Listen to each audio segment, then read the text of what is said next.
Kemarin pemirsa Presiden Joko Widodo mengumumkan masyarakat boleh mudik lebaran tahun ini. Dengan pertimbangan hingga Maret 2022 kondisi pandemi COVID-19 membaik, pemerintah berani mengambil langkah pelonggaran kebijakan di masa pandemi.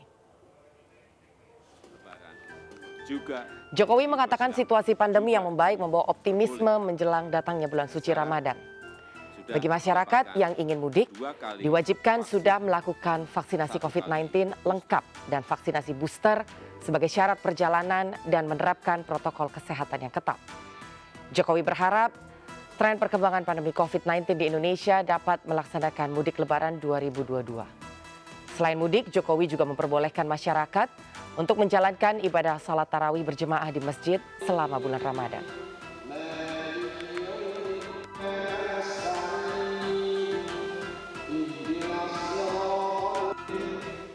Pemirsa, tanda tanya publik terkait mudik lebaran tahun ini terjawab sudah.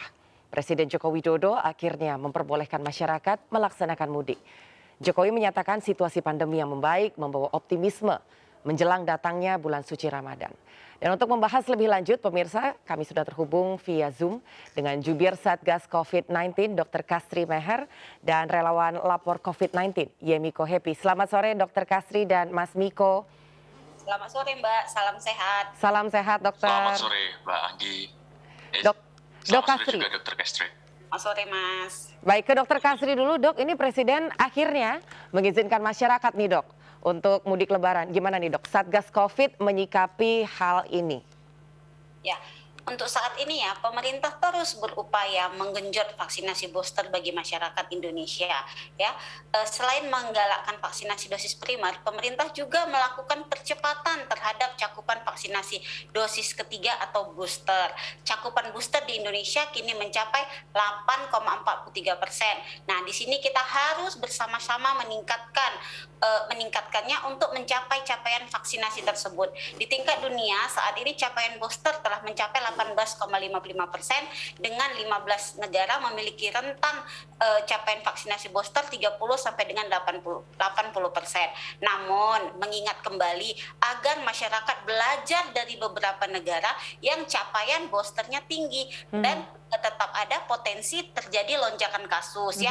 Untuk itu vaksinasi booster harus tetap dibarengi dengan penerapan protokol kesehatan yang ketat agar tidak ada lagi lonjakan kasus COVID-19.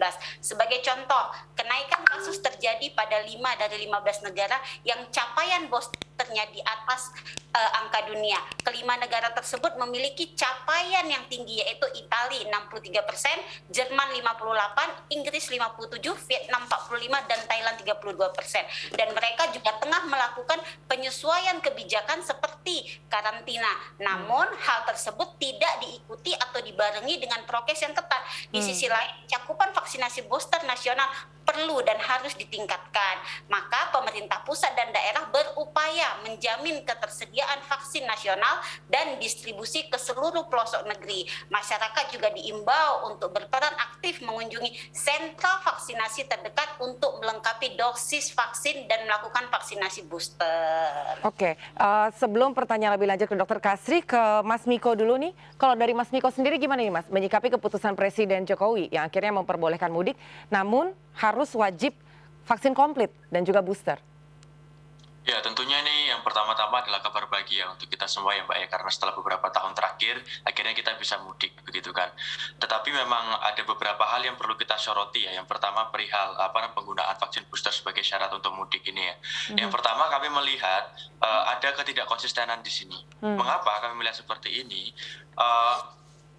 Penggunaan vaksin booster sebagai syarat untuk mudik itu tentu tidak konsisten. Karena apa? Karena kayak misalkan kita melihat event-event yang telah berlalu beberapa waktu yang lalu ya, salah satunya seperti misalkan MotoGP di Mandalika begitu. Itu kan syaratnya cuma vaksin kedua begitu kan. Nah, kebijakan yang kemudian yang tidak konsisten ini kan kemudian bisa menimbulkan resistensi dari beberapa pihak begitu. Terlebih lagi begitu kalau memang kemudian kita mau melihat keadaan kita begitu di Indonesia secara khusus begitu kan, kita itu kan masih 8% ya, kalau nggak salah sekitar 8% cakupan vaksin booster begitu. Apakah memungkinkan kita bisa mengejar itu dalam waktu yang mungkin ya maksimal 1 bulan ke depan begitu kan? Iya, bukankah kemudian angka yang cukup kecil begitu dibandingkan dengan nanti besarnya jumlah para pemudik, nanti apakah bisa mengejar hal semacam itu? Percepatan kemudian bagaimana kemudian dengan stok vaksin yang kemudian kita miliki begitu. Jadi ketidakkonsistenan ini kemudian yang kami lihat sebagai salah satu tantangan ke depan, karena selain memang kemudian menimbulkan resistensi, juga akan menimbulkan persoalan-persoalan yang lain di akar rumput. Begitu sih Mbak Anggi. Iya, Dokter Kasri, memang saya juga sempat membaca informasi adanya sense of justice begitu, bahwa harus ada vaksin hingga vaksin booster, namun pada saat kemarin acara di Mandalika tidak diwajibkan untuk booster. Tanggapannya seperti apa nih, Dok? Ya, saat ini ya Satgas kita kan sedang melakukan upaya percepatan vaksinasi ya, yang sebelumnya kita lakukan di Mandalika, dan hari ini kebetulan hari pertama di Batam ya, vaksinasi itu baik dosis kedua maupun booster. Dan di Mandalika kemarin kita telah melakukan upaya percepatan vaksinasi, baik itu dosis pertama, kedua, dan booster. Dan di Mandalika telah selesai minggu lalu, sekarang kita ke Batam. Nah, berdasarkan hasil cakupan vaksinasi dosis pertama, kita sudah mencapai 93,74, dan kedua 74,97% dari sasaran vaksinasi nasional sebanyak 265.720 dosis. Nah, di mana angka cakupan di atas itu adalah dijumpai celah atau jarak antara dosis pertama dan dosis kedua, yang dimana jumlahnya itu adalah hampir 20% atau hampir 40 juta orang ya. Gap inilah yang sebenarnya harus kita selesaikan agar target vaksinasi primer ataupun lengkap terselesaikan agar bisa segera diberikan booster. Nah, di mana celah yang 40 juta orang tersebut ini apabila tidak diselesaikan vaksinasinya, maka bisa beresiko tertular atau sakit seandainya mereka melakukan perjalanan keluar kota atau untuk pulang kampung ataupun mudik ya. Saat ini pemerintah terus berupaya untuk memenuhi cakupan vaksinasi lengkap atau vaksinasi booster untuk segera membentuk kekebalan kelompok, di mana tujuan dari vaksinasi itu untuk mencegah resiko terburuk dari infeksi COVID-19.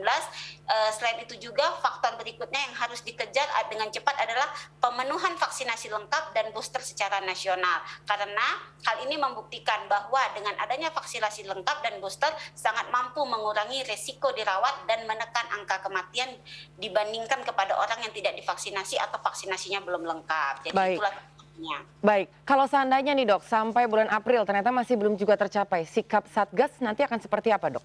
Ya, upaya percepatan vaksinasi sudah dimulai dari 2 minggu yang lalu. Nah, dimulai 2 minggu yang lalu, inilah upaya kita sedang menggenjot bahwasannya untuk terus melakukan vaksinasi booster terhadap masyarakat. Nah, Mas Miko sendiri ada tanggapan Mas mungkin terkait dengan kebijakan prokes yang ketat ini, kan sebenarnya awalnya untuk menekan penyebaran COVID, namun ini tampaknya masih dianggap juga terlalu memberatkan. Tanggapannya sendiri seperti apa Mas Miko? Iya benar Mbak, memang kemudian prinsip yang harus kita pahami bersama adalah no one safe until everyone safe ya Mbak, dalam persoalan pandemi seperti masa krisis sekarang begitu kan.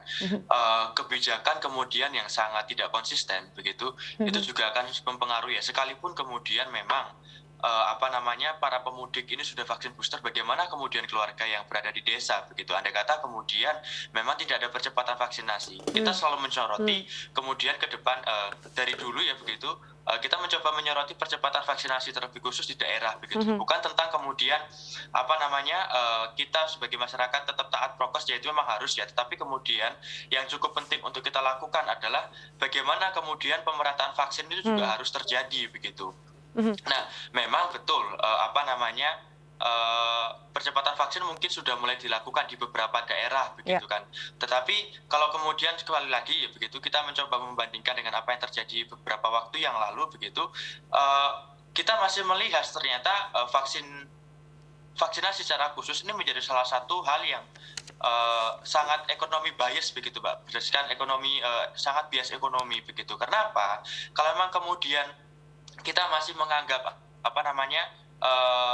booster itu salah satu hal yang penting begitu kan, kita kan juga seharusnya harus menerapkan prinsip yang sama, terlebih khusus ketika persoalan event-event yang lain, bukan hanya ke depan, barangkali kemudian ke depan di Indonesia ada event-event yang lain begitu, mungkin juga persyaratan yang sama juga harus dilakukan begitu. Tapi sayangnya kemudian jangan hanya persoalan yang sekiranya tidak bisa mempercepat atau membuat program percepatan ekonomi berlangsung dengan baik, baru pemerintah baru lakukan syarat untuk mempermudah kayak gitu, ya kemudian kita harus mempertanyakan benefit dari booster ini apa begitu. Kemudian benefit daripada vaksinasi booster ini apa? Apakah kemudian memang secara umum ya itu untuk mencegah keparahan akibat COVID, atau memang kemudian hanya untuk perbaikan secara ekonomi begitu. Jadi itu yang mungkin kemudian kita kita harus soroti di sini begitu. Jadi paling tidak seperti itu. Memang tetap ya prokes wajib itu memang sangat tetap, tetapi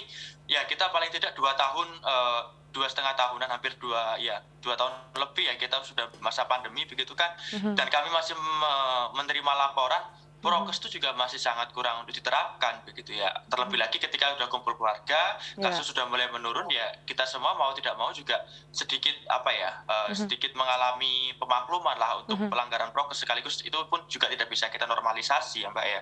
Jadi itu yang mungkin perlu kami tekankan di sini begitu. Jadi booster ini sebenarnya benefitnya itu untuk apa begitu.